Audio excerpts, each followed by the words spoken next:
আন্তর্জাতিক ফুটবলের ফুরোচ্ছে দীর্ঘ অপেক্ষা। ব্রাজিল, আর্জেন্টিনা সহ বড় বড় দল মাঠে নামছে এই মাসেই দুই দলের প্রতিপক্ষ জায়ান্ট ক্লাবরা সেখানেই জমজমাট লড়াই দেখতে প্রস্তুত তারা। এমনকি এই মাসেই মাঠে নামছে বাংলাদেশ দলও। মার্চের এই জমজমাট ফুটবল লড়াই নিয়ে থাকছে প্রতিবেদন। ফিফার ব্রেকটা বোধ হয় শেষই হচ্ছিল না ভক্তদের। ক্লাবের খেলার ব্যস্ত সূচি ছিল এই সময়, সেদিকে ব্যস্ত ছিলেন খেলোয়াড়রা, কিন্তু বিশ্বকাপের বছরে সেদিকে খুব বেশি মনোযোগ দিতে পারছিলেন না ভক্তরা। বারবার তাদের আলোচনায় উঠে এসেছিল জাতীয় দলকে খেলতে দেখার জন্য উদ্গ্রীব ছিলেন দর্শকরাও। এবার পূরণ হচ্ছে দর্শকদের সব অপেক্ষা।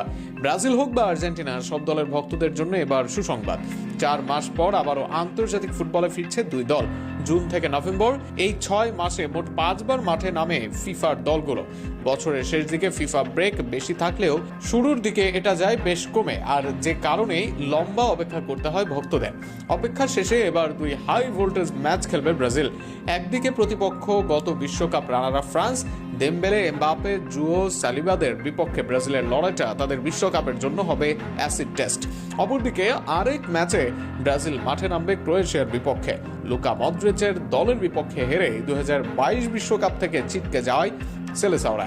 সেখানে এবার ইউরোপের দুই দলের বিপক্ষে নামবে ব্রাজিল। 27 মার্চ দেখা যাবে কার্লোর দলের ফ্রান্সের বিপক্ষে লড়াই। একই মাসে 31 তারিখ তারা খেলবে ক্রোয়েশিয়ার বিপক্ষে। এই মাসে বসে থাকবে না আর্জেন্টিনাও, বরং তারা মাঠে নামবে আরো মর্যাদা ও গুরুত্বপূর্ণ ম্যাচে। বিশ্বকাপের আগে আরো এক শিরোপার লড়াই মাঠে নামবে তারা। ফিনালিজিমার বর্তমান চ্যাম্পিয়ন আর্জেন্টিনা এবার মাঠে নামবে শিরোপা ধরে রাখতে, যেখানে তাদের প্রতিপক্ষ স্পেন।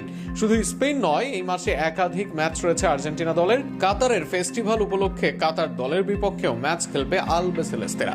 28 মার্চ আর্জেন্টিনা খেলবে স্পেনের বিপক্ষে। 2 দিন বিরতি দিয়ে 31 মার্চ খেলবে কাতারের বিপক্ষে। এই মাসে বসে নেই বাংলাদেশ দলও। এশিয়া কাপ বাছাই পর্বের ম্যাচ দিয়ে ফিরছে তারাও। সর্বশেষ ম্যাচে ভারতকে হারায় বাংলাদেশ। সেই সুখস্মৃতি নিয়ে এবার অ্যাওয়ে ম্যাচে সিঙ্গাপুরের বিপক্ষে খেলবে বাংলাদেশ। 26 মার্চ অনুষ্ঠিত হবে বাংলাদেশের সেই ম্যাচ। এর আগে আরো এক ম্যাচ খেলার কথা রয়েছে লাল সবুজের বাহিনীদের, যেখানে প্রতিপক্ষ হিসেবে আছে ভিয়েতনামের নাম। সব মিলিয়ে ঈদের মাসে ঈদের খুশি বাড়িয়ে দিতে মাঠে নামছে আন্তর্জাতিক দলগুলো। ঈদের ছুটিটাই তাই এবার বেশ উপভোগী করতে পারবে এই দেশের ফুটবল ভক্তরা।